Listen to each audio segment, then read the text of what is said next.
Una joven salió del gimnasio y emprendió el camino hacia su casa, que se encontraba a apenas unos cientos de metros de distancia, pero nunca llegó a su destino, lo que desencadenó una intensa búsqueda policial.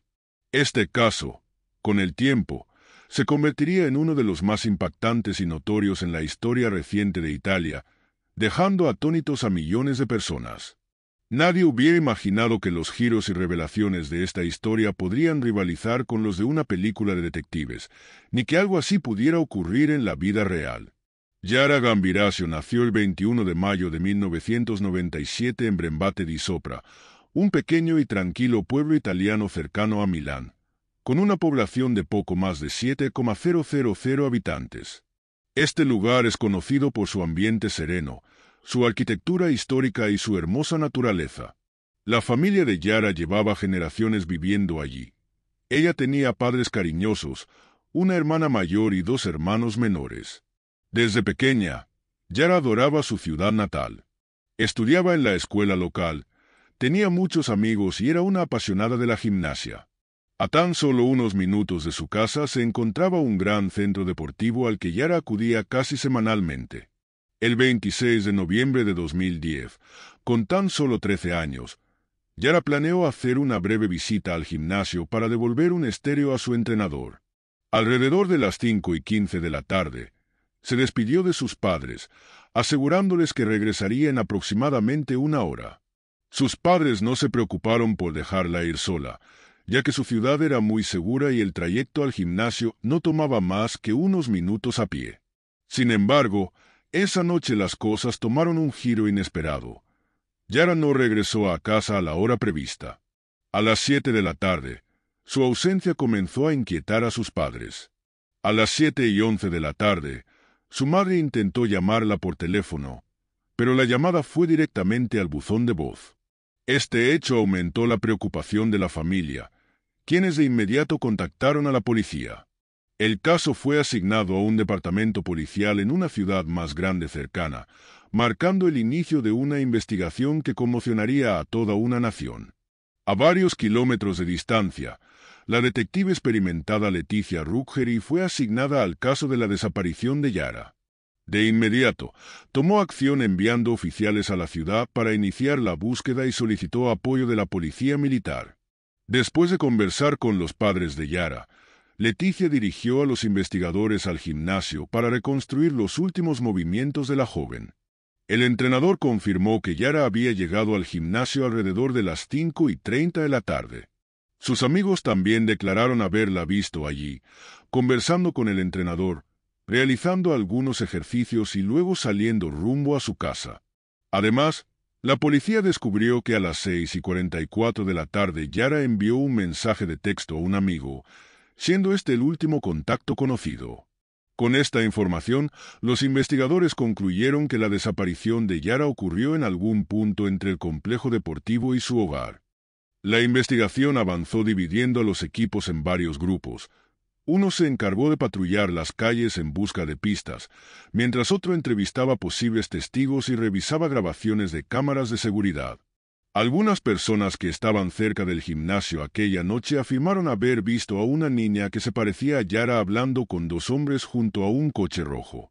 Sin embargo, la policía no logró confirmar si realmente se trataba de ella. El centro deportivo fue revisado minuciosamente, pero no encontraron rastro de la joven. Mientras tanto, oficiales locales, militares, bomberos y voluntarios ampliaron la búsqueda por calles, campos y las orillas de un río cercano, pero los esfuerzos resultaron infructuosos. Letizia decidió incorporar unidades caninas a la investigación. Los perros rastrearon el olor de Yara desde sus pertenencias personales, pero en lugar de dirigirse hacia su casa, indicaron que Yara había tomado la dirección opuesta, hacia un pequeño pueblo llamado Mello.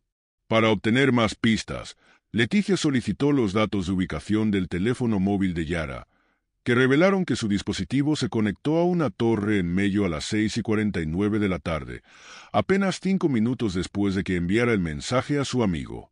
Dada la distancia entre el centro deportivo y Mello, era prácticamente imposible que Yara hubiera llegado allí caminando, lo que llevó a la conclusión de que debió haber sido trasladada en un vehículo. El caso de Yara llegó a un punto muerto y la policía manejaba dos teorías principales. La primera, y la más probable, era que había sido secuestrada. La segunda sugería que podría haberse fugado, aunque esta hipótesis generaba serias dudas.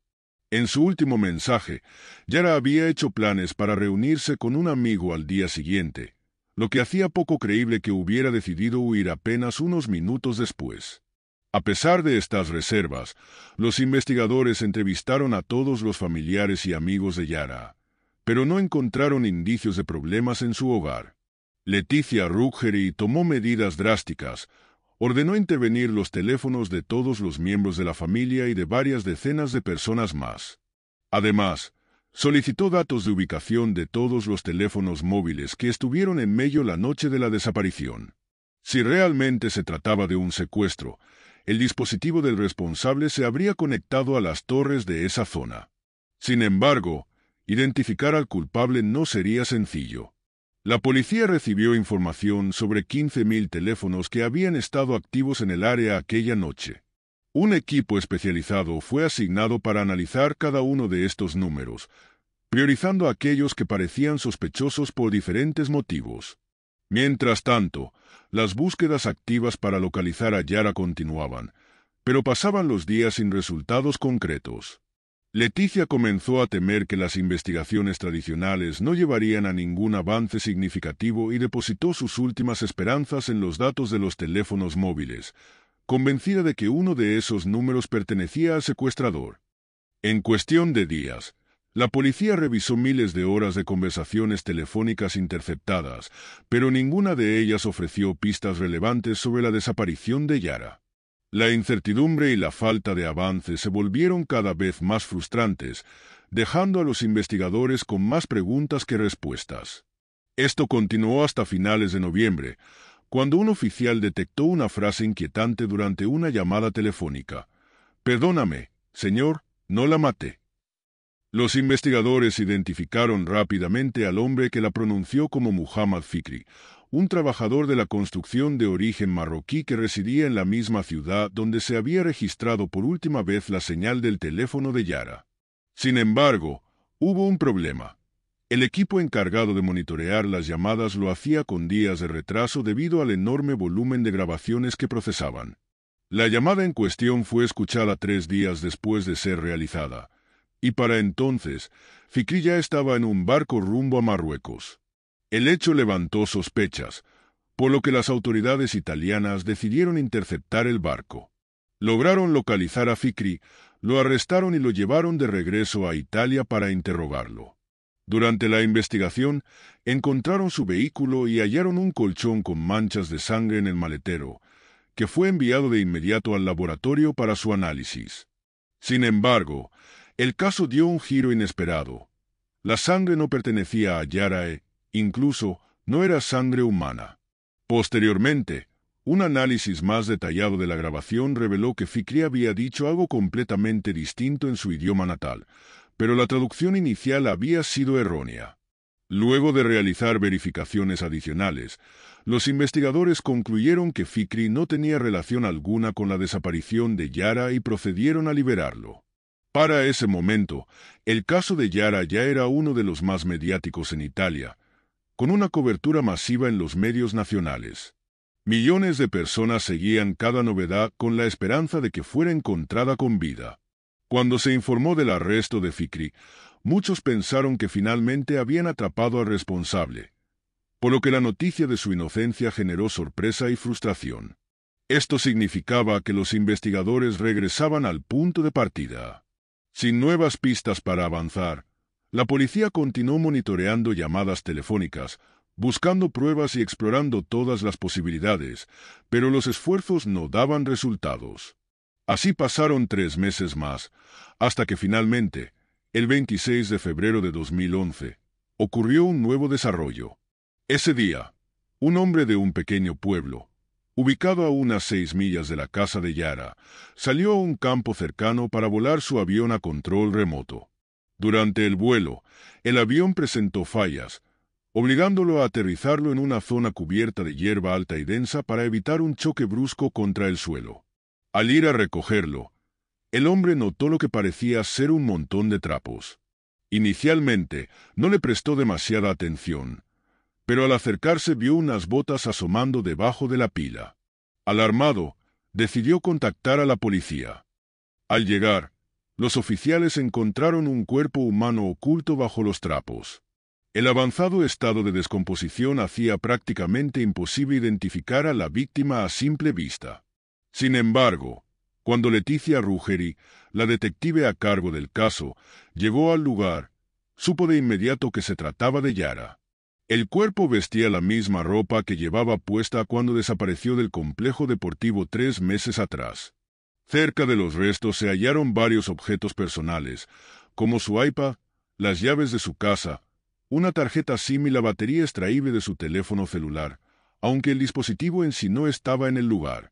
Para examinar los restos, se recurrió a uno de los patólogos forenses más prestigiosos de Italia, quien determinó que la causa de la muerte fueron múltiples heridas de arma blanca.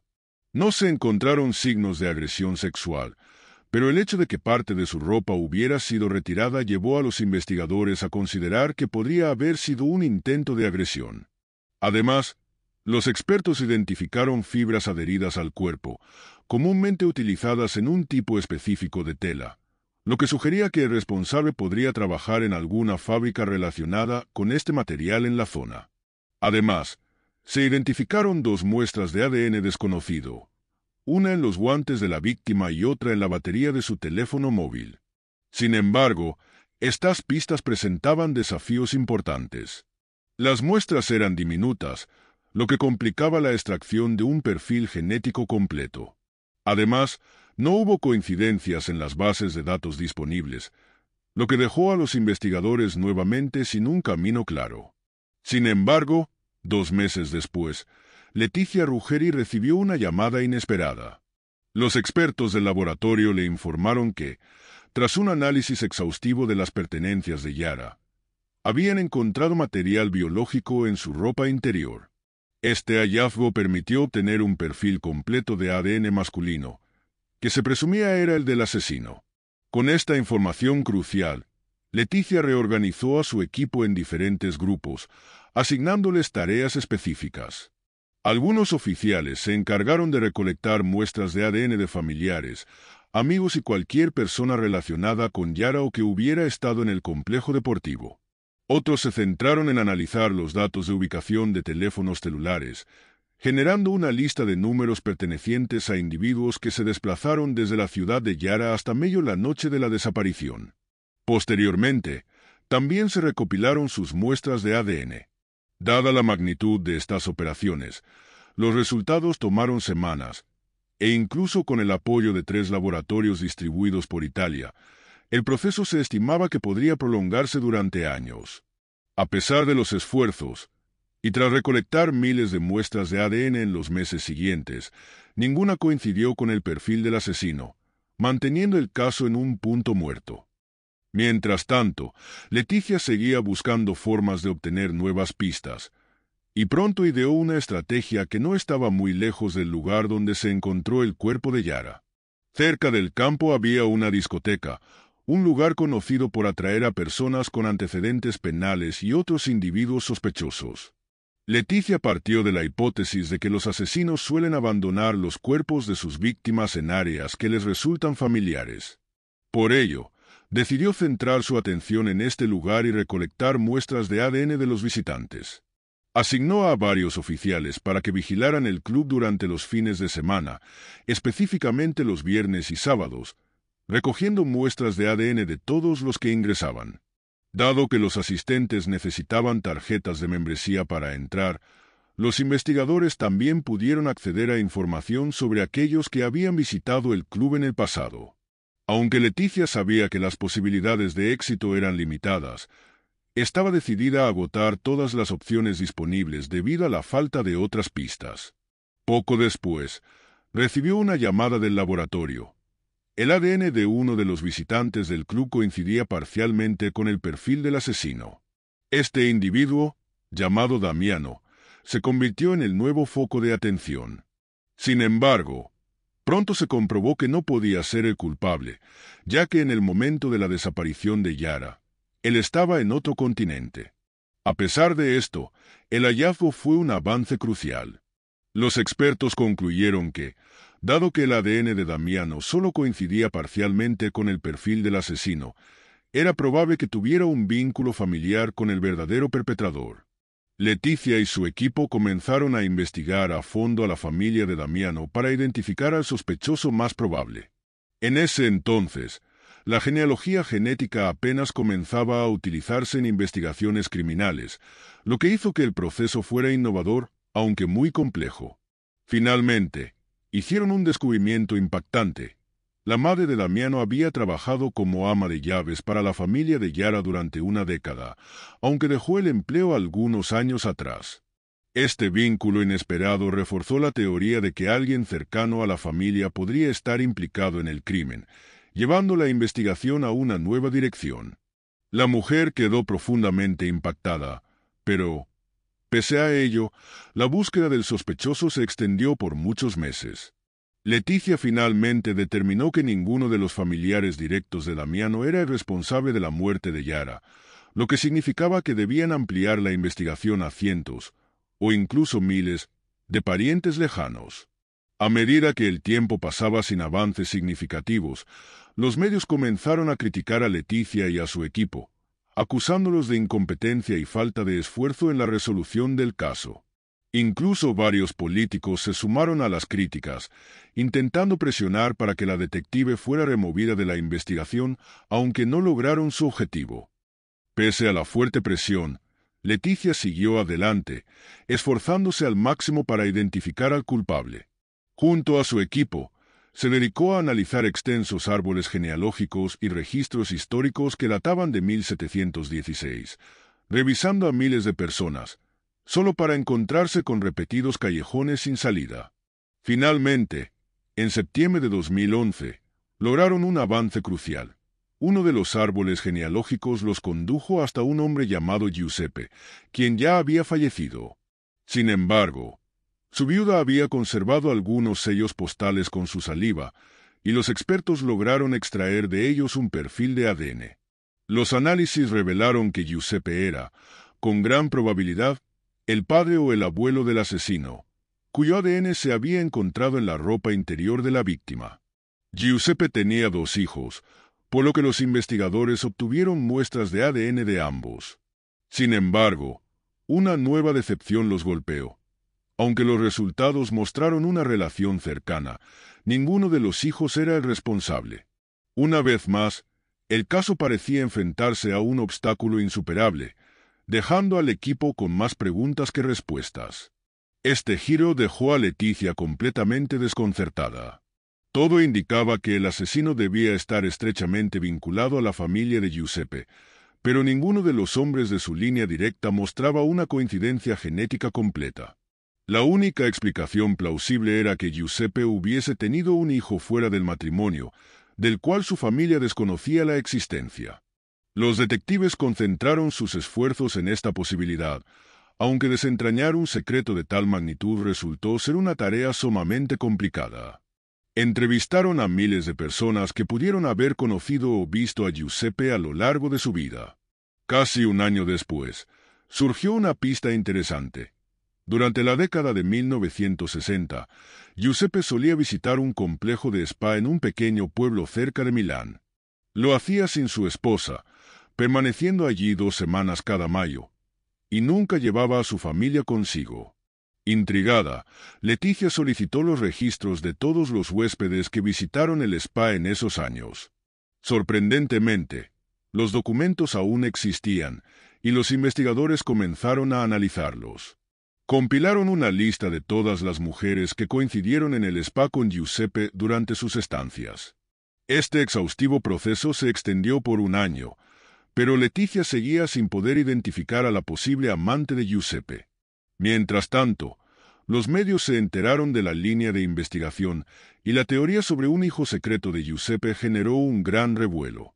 Periodistas de toda Italia, deseosos de aprovechar la creciente atención, comenzaron sus propias búsquedas, investigando posibles nacimientos de niños fruto de relaciones extramatrimoniales.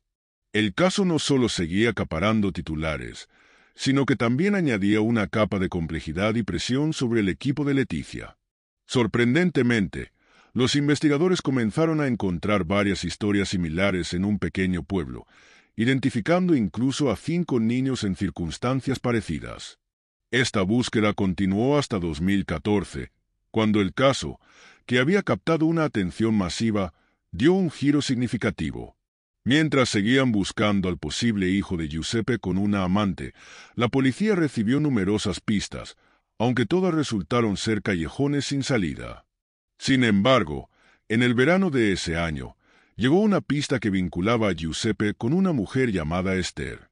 Tras revisar los registros, los investigadores se dieron cuenta de que ya habían recolectado una muestra de ADN de Esther 2 años antes.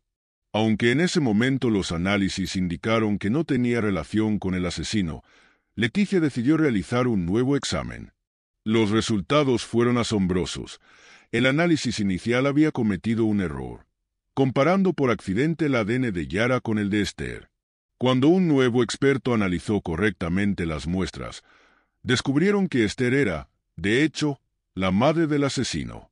Con esta revelación clave, Leticia descubrió que Esther tenía 3 hijos, entre ellos un par de gemelos, un niño y una niña, que coincidían con el rango de edad del sospechoso. Aunque los gemelos habían sido registrados como hijos del esposo legal de Esther, los investigadores comenzaron a sospechar que Giuseppe era el verdadero padre biológico, ya que el perfil genético indicaba que el asesino debía ser un hombre. El foco de la investigación se dirigió hacia el hijo de Esther, un hombre de 42 años que trabajaba como obrero de la construcción y vivía con su esposa e hijos en Marello, el mismo lugar donde se había perdido la señal del celular de Yara. Leticia diseñó cuidadosamente un plan para obtener una muestra de ADN del sospechoso sin alertarlo. Al descubrir que utilizaba una carretera específica a diario, organizó un control de sobriedad en esa vía. Sin sospechar nada, el hombre sopló en el alcoholímetro, dejando una muestra de saliva que fue enviada de inmediato al laboratorio para su análisis. Tras casi 4 años de investigación, Leticia recibió finalmente la confirmación esperada. El ADN coincidía completamente con la muestra biológica encontrada en la ropa interior de Yara. El sospechoso, Massimo Bossetti, fue arrestado el 16 de junio. Aunque negó categóricamente su implicación en el crimen y alegó ser inocente, el caso llegó a juicio. Durante la fase preparatoria, los investigadores descubrieron información inquietante que apuntaba indirectamente a Bossetti. Su historial de navegación incluía búsquedas inapropiadas relacionadas con menores. Además, la noche de la desaparición de Yara, su teléfono móvil fue rastreado en su localidad, pero se apagó a las 5:45 de la tarde y no volvió a encenderse hasta la mañana siguiente. Las cámaras de seguridad captaron el automóvil de Bossetti en las inmediaciones del centro deportivo la noche en que Yara desapareció, solo unos minutos antes de su desaparición. El vehículo carecía de matrícula visible, lo que complicó la identificación del conductor antes de su arresto. Una vez detenido, se confirmó que era su coche. Además, las fibras de los asientos del vehículo coincidían con las encontradas en el cuerpo de Yara. La fiscalía presentó a una testigo que vivía en la misma localidad que Yara. Esta mujer declaró que, al sacar la basura la noche del incidente, vio un coche pasando rápidamente frente a su casa. Según su descripción, el vehículo era similar al de Bossetti, y mencionó haber visto a un niño dentro. También afirmó haber escuchado gritos provenientes del interior del coche. Las investigaciones revelaron que Bossetti frecuentaba una pizzería ubicada en la misma calle donde vivía Yara, lo que llevó a la hipótesis de que podría haberla visto con anterioridad y planeado el crimen. A pesar de las imágenes de vigilancia que lo situaban en las proximidades del centro deportivo, Bossetti argumentó que simplemente regresaba a casa después del trabajo. Sin embargo, esta declaración fue desmentida, ya que no había trabajado ese día, algo confirmado por sus compañeros de trabajo, grabaciones de cámaras de seguridad y datos de ubicación de su teléfono móvil. El juicio contra Bossetti comenzó en el verano de 2015, un año después de su arresto, y capturó la atención de toda Italia. Aunque la mayoría del público estaba convencida de su culpabilidad, el proceso judicial estuvo lleno de giros inesperados. Según la versión de la fiscalía, Bossetti habría estado observando a Yara durante días o semanas antes de actuar. El supuesto crimen ocurrió después de que Yara saliera sola del complejo deportivo, momento en el cual Bossetti la habría secuestrado, llevado a un campo y asesinado. La teoría principal era que su intención inicial era agredirla, pero por razones desconocidas no llegó a hacerlo. La defensa presentó a la esposa de Bossetti como testigo, quien aseguró que él estaba en casa cenando con la familia en el momento de la desaparición de Yara. Sin embargo, esta coartada fue refutada por las grabaciones de las cámaras cercanas al complejo deportivo y por 3 testigos que afirmaron haber visto su coche en el área en ese mismo periodo. La defensa sostuvo firmemente la inocencia de su cliente. Bossetti afirmó que, debido a su trabajo, era común que partículas microscópicas de su piel o cabello terminaran en su ropa y herramientas. Su abogado planteó la posibilidad de que el verdadero culpable hubiera entrado en contacto con la sangre de Bossetti antes del crimen, lo que explicaría su presencia en la ropa interior de la víctima. Además, cuestionaron la validez de la evidencia de ADN, argumentando que podría haberse cometido un error. Explicaron que existen 2 tipos de ADN, uno que varía considerablemente entre familiares y otro que cambia de manera extremadamente lenta a lo largo de las generaciones. Según ellos, el ADN hallado en la ropa interior de Yara pertenecía al segundo tipo, lo que significaba que podía corresponder a cualquier pariente cercano o lejano de Bossetti. Sin embargo, los expertos de la fiscalía refutaron esta teoría, afirmando que la coincidencia entre el ADN de Bossetti y la evidencia encontrada era absolutamente concluyente. A pesar de estas explicaciones, la defensa presentó un argumento inesperado que causó un gran impacto en el juicio. Identificaron a una nueva sospechosa, una instructora de gimnasio llamada Silvia. Según los registros, tras el hallazgo del cuerpo de Yara, los expertos encontraron rastros de sangre de Silvia en la manga de la chaqueta de la víctima. Como si esto fuera poco, el padre de Silvia declaró que ella había regresado a casa llorando incontrolablemente la noche en que Yara desapareció, un detalle que intensificó las dudas sobre su posible implicación. Los investigadores descubrieron que Silvia había enviado varios mensajes a su hermano la noche de los hechos, pero ambos los eliminaron poco después, dejando el contenido en el misterio. Silvia aseguró no recordar por qué había actuado de esa manera, que había escrito en los mensajes, ni cómo su sangre terminó en la ropa de Yara. En el tribunal, evitó responder preguntas y se limitó a decir que no sabía nada al respecto. A pesar de estas revelaciones inesperadas y sin una explicación concreta, se presentó suficiente evidencia para condenar a Bossetti. En el verano de 2016, fue sentenciado a cadena perpetua, y sus abogados no lograron revocar el fallo. Curiosamente, al día siguiente de conocerse el veredicto, su esposa lo visitó en prisión y confesó que ninguno de sus 3 hijos era biológicamente suyo, admitiendo que había mantenido relaciones con varios hombres.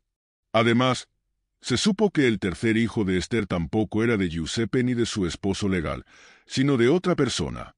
Desde entonces, Bossetti permanece encarcelado, pero la enigmática conexión de Silvia y su sangre sigue causando inquietud entre quienes siguieron el caso. Para algunos, estos detalles son tan sospechosos que llegan a cuestionar la culpabilidad de Bossetti y plantean la posibilidad de que haya sido acusado erróneamente, sugiriendo incluso que la evidencia de ADN podría haber sido manipulada. Sin embargo, este caso, uno de los más mediáticos en la historia reciente de Italia, fue analizado exhaustivamente por expertos de renombre, reduciendo al mínimo las probabilidades de un error judicial. Comparte tu opinión sobre esta intrigante historia en los comentarios. Y si disfrutaste el contenido, no olvides dar like y suscribirte. Gracias por acompañarnos.